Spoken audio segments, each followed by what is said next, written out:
পৃথিবী বড় স্বার্থপর, দুনিয়া বড় স্বার্থপর। দুনিয়া কাউরে জায়গা দেয় না, দুনিয়া কাউরে জায়গা দেয় না। এত মজবুত পাইলিং করে যেই বিল্ডিং বানাইলাম, দুনিয়া তারে থাকতে দেয় না। যা বেটা যা, যা তুই লাথি দিয়া বাইর করে যা, কবরে যা, কবরে যা। দুনিয়া কাউরে থাকতে দেয়। দুনিয়া কত ক্ষমতা ধরকে মাটির নিচে ফেলায় দিছে, দুনিয়া কত সম্পদ আলাকে মাটির নিচে ফেলে দিছে, দুনিয়া কত সুন্দরী নারীকে মাটির নিচে ফেলায় দিছে, মাটির সাথে রেজা রেজা করে ফেলছে। আজ আর চেহারা নাই, আজ আর রূপ নাই, আজ আর যৌবন নাই, আজ আর ক্ষমতা নাই। এমন বাদশা ছিল পৃথিবীতে যার হাতের আঙ্গুলের ইশারায় মানুষের গর্দান উড়াইয়া দিত, যার হাতের ইশারায় উঠত মানুষ, বসত মানুষ। আজ বাদশারা নাই, আজ সম্পদওয়ালারা নাই, আজ মালওয়ালারা নাই। দুনিয়া কাউরে থাকতে দেয় না, কাউরে না দোস্ত, কাউরে দেয় না।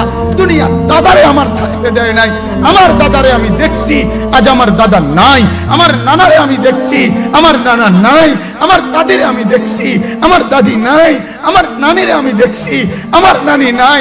আমার বাবারে আমি দেখছি, 14 লক্ষ টাকা বাবার পেনশনের আমি সব ডাক্তারের পিছনে খরচ করে ফেলছি, বাড়ির ফসলের জমি বিক্রি করে ফেলছি। আমার বাপ যেন না মরে বারবার বারবার হসপিটালে নিছি, কিন্তু দুনিয়া আমার বাপকে থাকতে দেয় নাই। আমার বাপ কবরে চলে গেছে, দুনিয়া কাউরে থাকতে দেয় না, কাউরে না, কাউরে না, কাউরে না, কাউরে না। আমার বাপ দুনিয়া কাউরে থাকতে দেয় না। তুমি থাকবা না, তুমি থাকবা না। দুনিয়ার ধোকায় পড়ো না বাপ, দুনিয়ার ধোকায় পড়ো না। মাকে বুঝান, আজ মারা বেসামাল হয়ে গেছে, আজ বোনেরা বেসামাল হয়ে গেছে, বেপরদার উৎসব তুলে দিছে। এটা যেন আল্লাহর সাথে যুদ্ধ করছে। আল্লাহ করোনা না, তুমি আরো কিছু দাও, আমরা বেপরদিকে ছাড়বো না। যুবক ছেলেগুলো যেন বলতেছে, আল্লাহ তুমি করোনা দেওয়ার চাই দাও, অশ্লীল ছবি দেখা, ফেসবুকে নর্তকী দেখা, আমরা ছাড়বো না। দেখি তুমি কি করতে পারো, তুমি যা করার করো।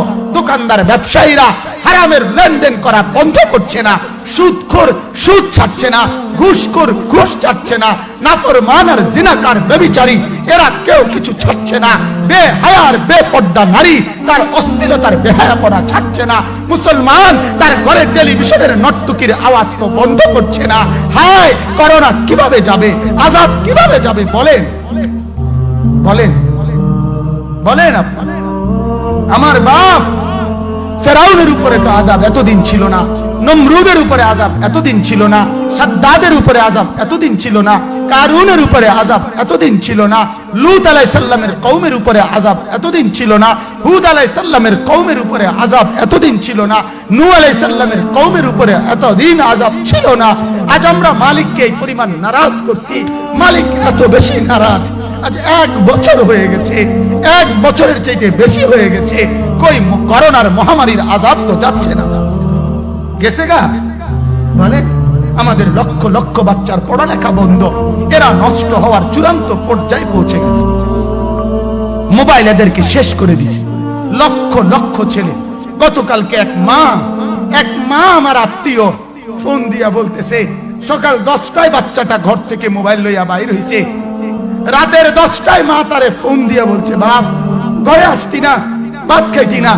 বাচ্চা তারে বলতেছে, তোমার অসুবিধা কি, তোমার সমস্যা কি? মা এই কথা বইলা কাঁদা দিছে যে, শোনেন হুজুর কদ্দুর দোয়া করো। এক বাচ্চা, এক ছেলে, সে যদি তার মাকে কথা বলতে পারে, তার মানে গুনাহ তারে এত মজা দিয়া দিছে, ফেসবুক তারে এত মজা দিয়া দিছে, ইউটিউব তারে এত মজা দিয়া দিছে, নর্তকী তারে এত মজা দিয়া দিছে, গুনার দৃশ্য তারে এত মজা দিয়া দিছে, সে মাকে ধমক দিচ্ছে।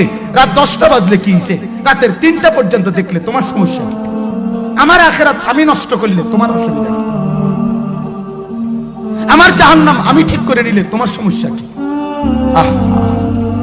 আল্লাহ আমাদেরকে মাফ করে দেন, আল্লাহ আমার জাতিকে মাফ করে দেন।